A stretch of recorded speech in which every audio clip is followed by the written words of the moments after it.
Olá, turma! Tudo bem com vocês? Vamos para mais uma aula dessa semana.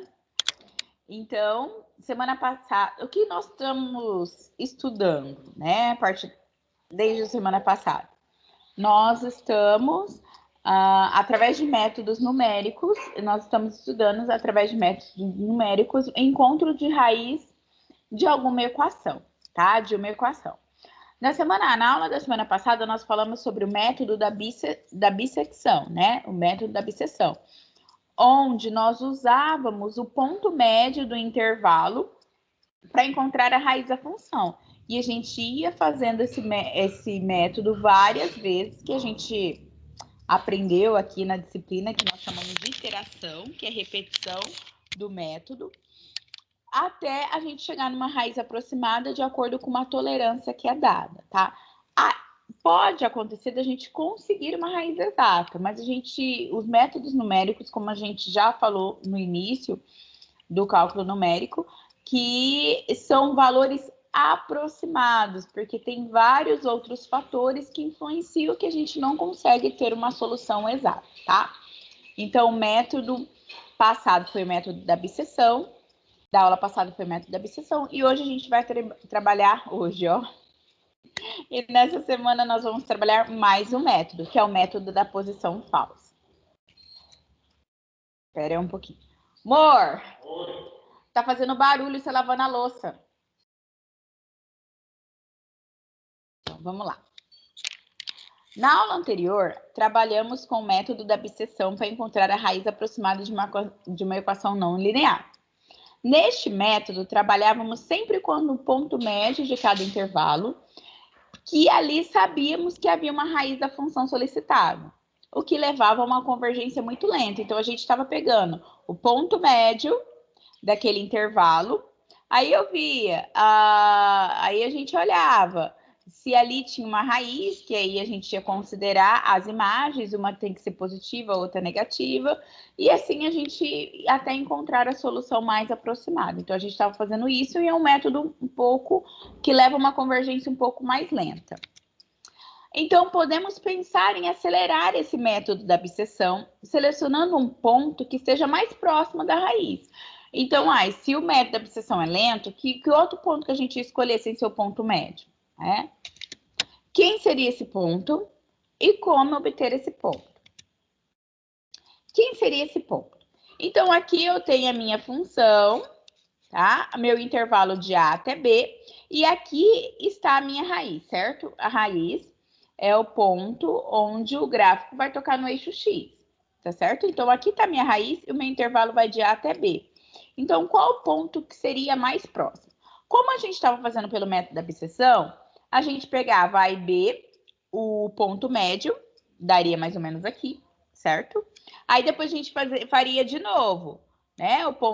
O A e o ponto médio encontrado, e aí daria outro ponto médio, assim, até a gente chegar próximo a uma solução mais aproximada. Então, o que a gente vai trabalhar nessa aula? Sobre o método da posição falsa. O que é esse método? Então, eu tenho aqui a minha função. Lembrando que essa é a minha raiz. Então, o que consiste o método da posição falsa? Então, aqui, eu tenho meu ponto. Esse ponto, ele é formado por quem?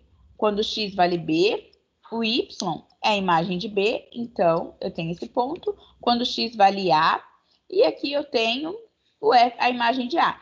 Então, a gente tem aqui, ó, tá vendo? Esses dois pontos que eles pertencem ao meu gráfico, tá? Quem são esses pontos? Na verdade, a gente está formando os intervalos com a sua imagem, tá certo?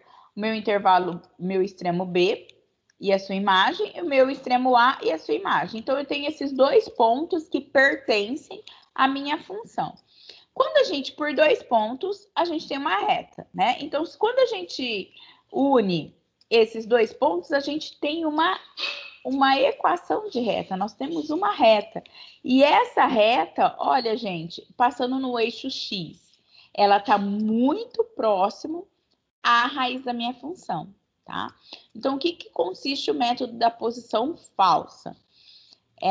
O método da posição falsa, nós temos a equação da reta formada pelos pontos dos seus intervalos e esse será o nosso novo ponto que a gente vai considerar, ou seja, a intersecção dessa reta formada pelos pontos dos intervalos que pertencem ao gráfico, que está interseccionando o eixo X. Então, esse aqui vai ser o nosso novo ponto. Ao invés de a gente pegar o ponto médio, a gente vai pegar o ponto formado pela intersecção da reta com o meu eixo X, tudo bem? Se a gente fosse pensar em ponto médio, ó, A, B, o ponto médio já está aqui. Ia ter que calcular de novo, fazer outra iteração. O ponto médio que a gente encontrou e vai indo. Com o método da posição falsa, a gente chega mais rápido próximo à minha função. E a gente vai, e nós vamos repetindo o método até a gente chegar até nós chegarmos à solução aproximada. Tudo bem?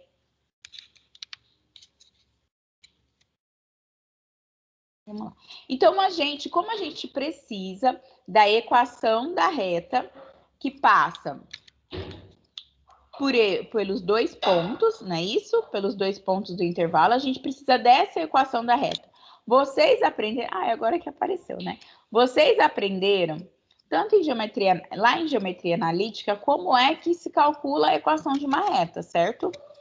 Então, 3 pontos estão alinhados quando o determinante da matriz associada a estes pontos é igual a zero. Então, a gente tem a equação da reta também por determinante, vocês aprenderam lá em GA. Assim, devemos calcular o determinante da seguinte raiz, da seguinte matriz. Então, a gente tem, ó, x, y e 1. Por que x, y? Lembra, a equação da reta, ela é em função. A gente tem y em função de x. A gente precisa de 2 pontos. O ponto A, f de A, e o ponto B, f de P. Tudo bem? Para a gente escrever a equação de qualquer reta, a gente precisa de 2 pontos. Vocês aprenderam isso lá em GA. Quem que são esses pontos? O meu x, que é o extremo do meu intervalo, e a imagem do meu extremo, a imagem de A. O meu B e a sua imagem, certo? Então, a gente calcula esse determinante e faz igual a zero. A gente tem a equação da reta. Vocês aprenderam isso lá em GA. Como queremos o ponto de intersecção dessa reta com o eixo X, então y é igual a zero. Então, temos... Deixa eu voltar um pouquinho. Ó, não é esse ponto que a gente quer? Tá? Então, como é esse ponto que a gente quer, então o que eu tenho? Que o meu y, ele vale zero, tá? Porque ele está interseccionando aqui no eixo x. Então, o y, ele está valendo zero. Então, é isso que eu vou fazer aqui, ó. Então, no lugar do y, eu quero o quê? Que o meu y tenha o valor de zero, porque ele intersecciona no eixo x. Então, eu já coloco o zero aqui e a gente já faz as contas com o determinante assim, tá? Já diminui as nossas contas. Então, a gente chega numa equação da reta deste tipo. Não tem o y, porque a gente já determinou que o y vale zero. Então, é essa a equação da reta, que vocês vão guardar aí no fundo do coração para a gente poder fazer as atividades, tá certo?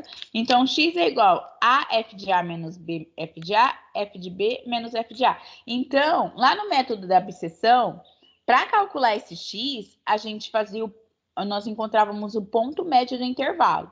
Agora, no método da posição falsa, nós vamos usar essa equação para determinar o valor do x para o meu novo intervalo, tá?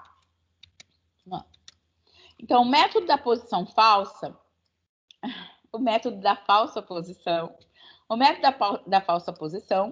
gera uma sequência de pontos xk obtidos por meio da equação. Então, a gente vai ter uma sequência de pontos.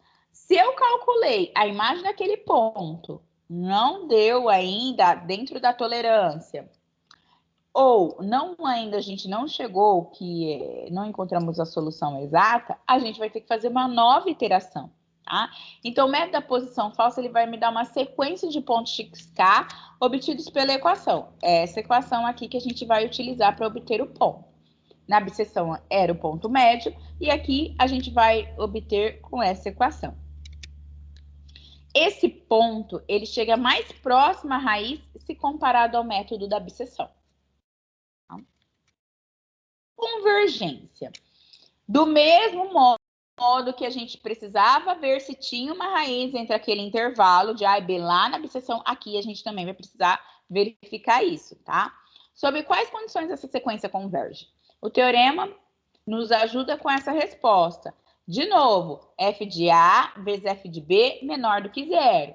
Então, se eu pego um intervalo de A a B contínua, tal que f de A vezes f de B menor que zero, ou seja, os sinais dessas imagens são opostos, né? Então, a sequência de pontos XK obtidos por meio do método da posição falsa é convergente. Então, eu tenho uma raiz, eu tenho pelo menos uma raiz ali no meio, teorema de Bolzano, né? Qual intervalo deve ser considerado? Qual o intervalo que a gente vai considerar? Igual lá no método da bisseção, que a gente fazia, olha, um tem que ser positivo e o outro negativo. Então, se a minha nova imagem deu negativa, eu vou substituir pelo extremo, que a imagem era negativa, tá? É igualzinho o método da bisseção. A única diferença aqui é a função, que lá a gente fazia pelo ponto médio. Opa, desculpa. Que lá a gente fazia pelo ponto médio, que aqui a gente tem uma equação utilizando a reta que passa pelos esses intervalos, tá? Então, assim, gente, o procedimento para se fazer é o mesmo. O que vai mudar é como a gente encontra o novo ponto para o intervalo, tá bom? Se o f de AK e o f de XK, esse XK é o novo ponto que a gente encontrou, tá? Se o f de AK e o f de XK têm sinais opostos, então escolheremos para o próximo intervalo o AK-XK. Gente, a gente já viu ali que eles têm sinais opostos, então a gente fica com aquele intervalo. Se f de AK e f de XK têm os mesmos sinais, então a gente vai escolher o outro intervalo, XK e BK, tá? A gente continua no próximo vídeo que a gente vai fazer exercícios disso, tá bom?